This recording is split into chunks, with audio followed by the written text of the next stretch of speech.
முதலாவது நாம் ஒரு அடிப்படையை புரிந்து கொள்ள வேண்டும். இந்த உலகத்தில் நாம் யாருக்குமே 100% நம்பிக்கையோடு நடந்துவிட முடியாது. 100% நாம் யாராக இருந்தாலும் சரி, அவருடைய விருப்பத்துக்கு ஏற்ப, அவரது எண்ணங்களுக்கு ஏற்ப, அவரது சிந்தனைகளுக்கு ஏற்ப 100% திருப்தியாக எங்களால் வாழ்ந்துவிட முடியாது. அவர் திருப்திப்படுவாரா இல்லையான்றது இரண்டாவது. எங்களால் அவ்வாறு என்ன செய்ய முடியாது, வாழ்ந்துவிட முடியாது.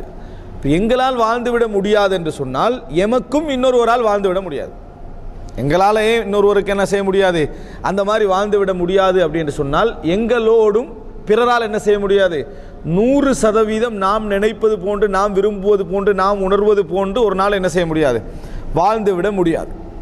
அப்படி என்று சொன்னால் 75% தான் ஒருவர் மிகவும் கவனம் எடுத்தால், மிச்சமே கவனம் எடுத்தால் 75% தான் புரிந்துணர்வோடு விளங்கக்கூடிய அமைப்பில் நடந்து கொள்ள முடியும். இது எப்போ, மிகவும் கவனம் எடுத்தால்.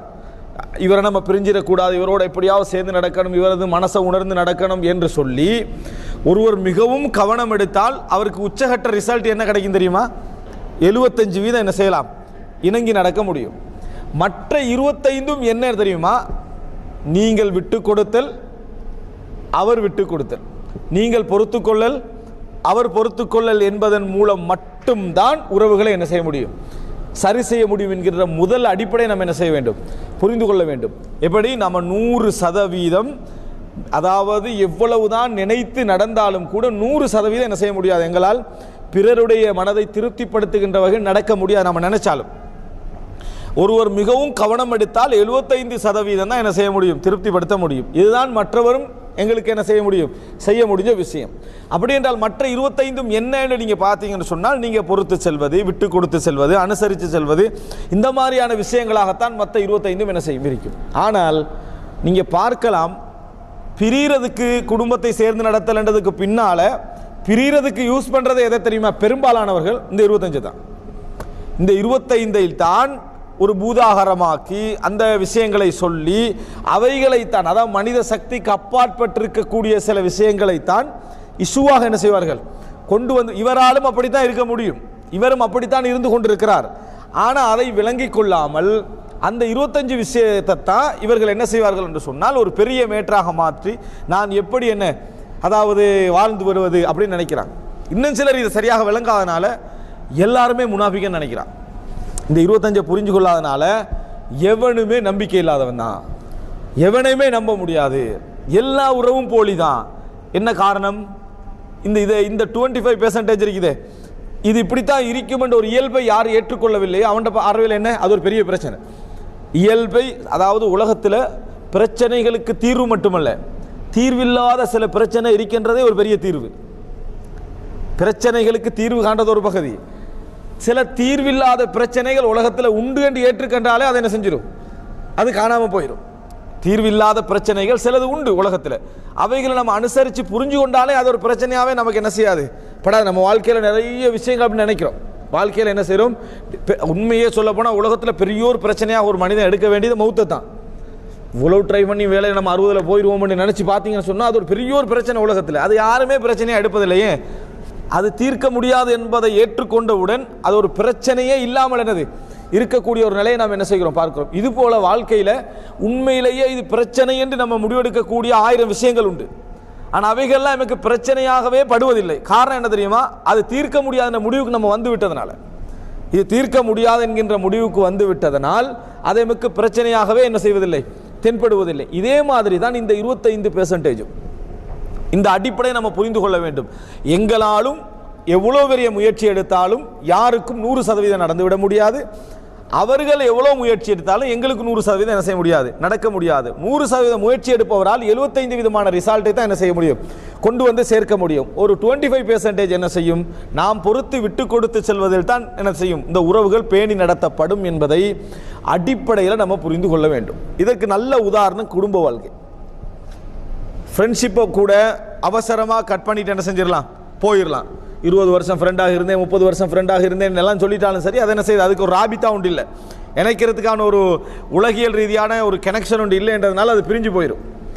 ஆனால் இந்த கணவன் மனைவியாக சேர்றாங்க தானே, கணவன் மனைவியாக சேர்ந்தவுடன் ஆரம்ப 2-3 மாதங்களுக்கு நீங்கள் பார்க்கலாம் அல்லாஹு தாலா எனக்கெனவே படைத்தான் அப்படின்னு சொல்கிற மாதிரி கணவன் சொல்லிக்கொள்வான். எனக்கெனவே படைத்தான்னு மனைவியும் சொல்லிக்கொள்வான். எது வரைக்கும்? 3 மாதம். ஏன் 3 மாதம் சொல்கிறாங்க தெரியுமா? இவனும் அட்ஜஸ்ட் பண்ணுறான், அவனும் அட்ஜஸ்ட் பண்ணுறான். இவனும் அதெல்லாம் பிரச்சனை இல்லை, அது ஒரு மேட்டரே இல்லை அப்படின்னு நடந்து கொள்கிறான் இந்த 3 மாதமும். அதனால தான் எனக்கெனவே படைச்சன மாதிரி இவன் நினைக்கிறான். இவன் அவளை என்ன நினைக்கிறான்? எனக்கெனவே படைத்த ஒரு கணவர்னு நினைக்கிறான். என்ன காரணம்? 2 பேர்கிட்ட வேறு வேறு குணங்கள் இல்லாமல் இல்லை. அந்த 3 மாதத்தில் பண்ணுற அட்ஜஸ்ட்மெண்ட் அதுக்கு பிறகு பண்ணுறதில்லை. அந்த 3 மாதத்தில் என்ன அட்ஜஸ்ட் பண்ணுவாங்கன்னு சொன்னால் பெத்த தாயை ஆச்சரியப்படும், ஏன மகன் தானா இவன், என்ன அட்ஜஸ்ட்மெண்ட் தெரியுமா? அப்படிப்பட்ட ஒரு அட்ஜஸ்ட்மெண்ட் 2 பேரும் செய்து கொள்வார்கள். அப்படி செய்து கொள்வதனால அவருடைய கோபத்தை இவன் மதிக்கிறான், இவருடைய கோபத்தை அவங்க மதிக்கிறாங்க. எல்லா விதத்திலும் விட்டு கொடுப்பாங்க நடக்கும். ஏன்டா அந்த அன்பு பாசம், இப்போதான் குடும்ப வாழ்க்கையில் இணைந்திருக்கிறோம், உலகமே இதுக்கு தான் படைக்கப்பட்டிருக்கிற மாதிரியான சிந்தனையில் இருக்கிறதுனால எதுவுமே ஞாபகத்துக்கு வராமல் தாய் தந்தை பெற்றோர்கள் குடும்ப உறவு எல்லாத்தையும் உதறிட்டு அதில் இணைந்திருப்பதனால எல்லா விட்டு கொடுப்பு நடக்கிறதுனால நம்ம 2 பேருக்கு பிரச்சனையே இல்லாத மாதிரி என்ன செய்வாங்க, நினைப்பாங்க. அதுக்கு பின்னால் 4ஆவது மாதம் உண்டு ஸ்டார்ட் ஆகும். அப்போ இங்கே குறைஞ்சிட்டு வரும், அது அட்ஜஸ்ட்மெண்ட் குறைஞ்சிடும். அட்ஜஸ்ட்மெண்ட் குறைஞ்சோடனே ஒவ்வொரு சின்ன விஷயங்களை ஏற்கனவே என்ன சொல்லியிருப்பான், நீ சமைக்காட்டியே பரவாயில்ல, ஹோட்டல் போகுது நம்மளுக்குன்னு சொல்லியிருப்பான், விளங்கிட்டா? அது ஒரு பிரச்சனையே இல்லைன்னு சொல்லியிருப்பான். ஆனால் அதைத்தான் அடுத்த வருஷம் மிகப்பெரிய பிரச்சனையை அவன் என்ன செஞ்சிருப்பான், வச்சிருப்பான். அப்போ என்ன காரணம்? அது எங்கே அவனால் அட்ஜஸ்ட் பண்ண அதாவது முடியுமோ அந்த இடத்துல 2 பேரும் ஒற்றுமை என்கின்ற ஒரு சிந்தனை என்ன செய்யுது, அங்கே ஒரு உணர்வு ஒன்று உருவாகுது. எங்கே நம்ம அட்ஜஸ்ட் பண்ண மாட்டோமோன்னு முடிவுக்கு வந்துட்டோமோ அல்லது வேறொரு வெறுப்பு, அட்ஜஸ்ட் பண்ணுறதுக்கு இன்னொரு காரணம் என்னன்னா அவர்களும் ஒன்று அட்ஜஸ்ட் பண்ணுறாங்களே, விட்டு கொடுக்குறாங்க, அதை பார்த்து இவனு விட்டு கொடுக்குறான், அங்கே பிடிச்சோன்னே இவனு பிடிக்கிறான். இப்படியான ஒரு நிலைமை வந்தவுடன் எதெல்லாம் பிரச்சனை இல்லையோ, எதெல்லாம் திருமணத்துக்கு முன்னால் அதில் ஒரு மேட்டரில் இது பிரச்சனை இல்லை, அது பிரச்சனை இல்லை, இது பிரச்சனை எல்லாம் சொல்லிப்பாங்க. ஆனால் 3 மாதத்துக்கு ஒரு அவைகள் தான் மிகப்பெரிய பிரச்சனையாக என்ன செஞ்சிருக்கும், பேச்சுவார்த்தையில் வந்து நிற்கக்கூடிய நிலைமையை பார்க்கிறோம். இதற்கு என்ன காரணம்? 2 பேருடைய குணமும் மாறலை, ஏற்கனவே உள்ள விட்டு கொடுப்பை விட்டு கொடுத்துட்டாங்க. எதை? விட்டு கொடுப்பை அவர்கள் விட்டு கொடுத்து விட்டார்கள். விட்டு கொடுப்பை விட்டு கொடுத்தா பிடிவாதம் என்ன செஞ்சிடும், வந்துருன்னு அர்த்தம். இதனால தான் ஒரு பெரிய பிரச்சனை அங்கே உருவாகுவதை நீங்கள் குடும்ப வாழ்க்கையிலேயே என்ன செய்யலாம், பார்க்கலாம். இதே 3 மாதம் உங்களுக்கு திருப்பி வரும். எப்போ தெரியுமா? 6-7 வருஷத்துக்கு பிறகு. 6-7 வருடத்துக்கு பின்னால் என்ன நடக்கும்டா, இவங்க அப்படித்தான், இவர் இப்படித்தான் அப்படின்ற முடிவுக்கு வந்த பின்ன அதே அட்ஜஸ்ட்மெண்ட்டு தொடரும், அதே மாதிரி வாழ்க்கை சரியாகிடும். அதே மாதிரி என்ன வாழ்க்கை திருப்பி பேலன்ஸ் ஆகி யாருமே மாறலை, இவங்களும் மாறலை அவர்களும் மாறலை. என்ன நடந்ததுன்னா மறுபடியும் அந்த பழைய விட்டு கொடுப்பு போராட்டத்துக்கு பின்னால் பழைய விட்டு, இதுக்கு 2க்கு இடையில் இந்த 2வது 3வது வருஷத்தில் சிக்கினா தான் விவாகரத்து. இது அப்படியே கொஞ்சம் அப்படி ஒருத்தர் ரன் பண்ணிக்கிட்டு போயிட்டான்னு சொன்னால் ஒரு 8வது 9வது வருஷத்தில் பார்த்தீங்கன்னு சொன்னால் திருப்பி அதே பழைய என்னது அந்த பள்ளத்துக்கு வந்திருக்கும், பள்ளத்துக்கு அதே மாதிரி போய்கிட்டு. காரணம் விட்டு கொடுப்போம். நீங்கள் வாழ்க்கையில் நிறைய இடங்களை பார்த்தீங்கன்னு சொன்னால் இன்றைக்கு உங்களோட நிறைய நண்பர்கள் நிற்கிறாங்கன்னு சொன்னால் அவங்களெல்லாம் மற்றவர்களை விட தூய்மையானவர்கள் அர்த்தம் அல்ல.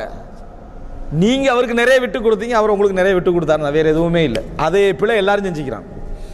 நீங்களும் அவருக்கு அதே பிழை செய்திருக்கிறீர்கள், அவர்களும் உங்களுக்கு அதே பிழையை செஞ்சுக்கிறான். யாரெல்லாம் விலகி போனார்களோ சில பொழுது அவர்களை விட பெரிய பிழைகளை இவர்கள் செய்திருப்பார்கள் உங்களோடு இருந்து கொண்டும்.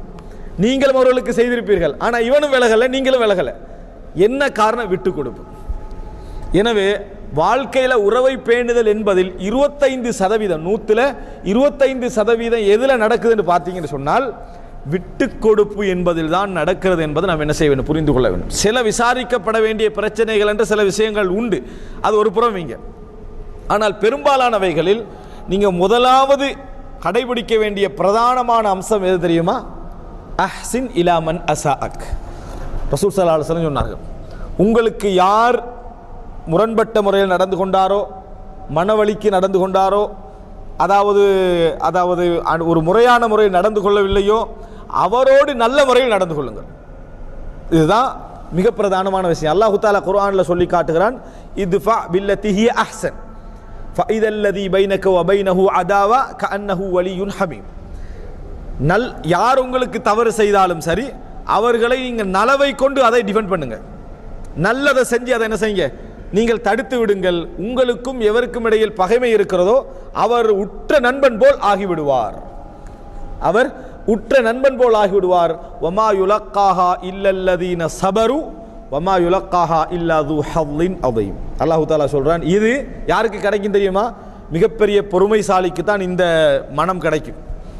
மிகப்பெரிய சந்தர்ப்பம் உள்ளவனுக்கு, அதாவது மிகப்பெரிய வாய்ப்பு அதிர்ஷ்டம் உள்ளவனுக்கு தான் கிடைக்கும்னு அல்லாஹு தாலாவை என்ன செய்கிறான் சொல்லி காட்டுறான். இந்த மாதிரியான நிலை. இதனால தான் உலகத்திலேயே மிகப்பெரிய அட்ஜஸ்ட்மெண்ட் செய்ய வேண்டியவராக யார் இருப்பார்? தலைவர். உலகத்திலேயே மிகப்பெரிய அட்ஜஸ்ட்மெண்ட் செய்ய வேண்டியவராக யார் இருப்பார்? தலைவர். அப்பதான் கீழே உள்ள நிறைய மக்களை என்ன செய்ய வேண்டியிருக்கும்? தக்க வைத்துக் கொள்ள முடியும்.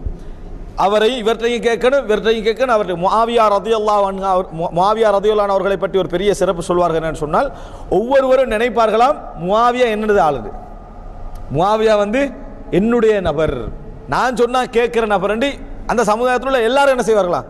நினைப்பார்களாம். அப்படின்னா அந்த அளவில் மக்களை புரிந்து கொண்டு நடந்தவர். எனவே அன்புள்ள சகோதரர்களே, உறவு வேணும் என்கின்ற ஒரு நிலைக்கு நாங்கள் வர வேண்டுமாக இருந்தால், நாங்கள் சேர்ந்து வாழ வேண்டும். அது குடும்பமாக இருக்கலாம், பிள்ளையாக இருக்கலாம், மனைவியாக இருக்கலாம், நட்பாக இருக்கலாம், பேண வேண்டும் அப்படி என்று சொன்னால், நீங்க என்ன செய்ய, உங்கள் உள்ளத்துடைய அந்த குணத்தை அல்லாஹு தாலா சொல்ற இடத்துக்கு வளர்த்துக்குங்க. அல்லாஹ் என்ன சொல்றான்? வமா யுலக்காஹா இல்லல்லதீன சபரு, யார் பொறுக்கிறார்களோ அவர்களுக்கு தான் இது கிடைக்கும் என்றான்.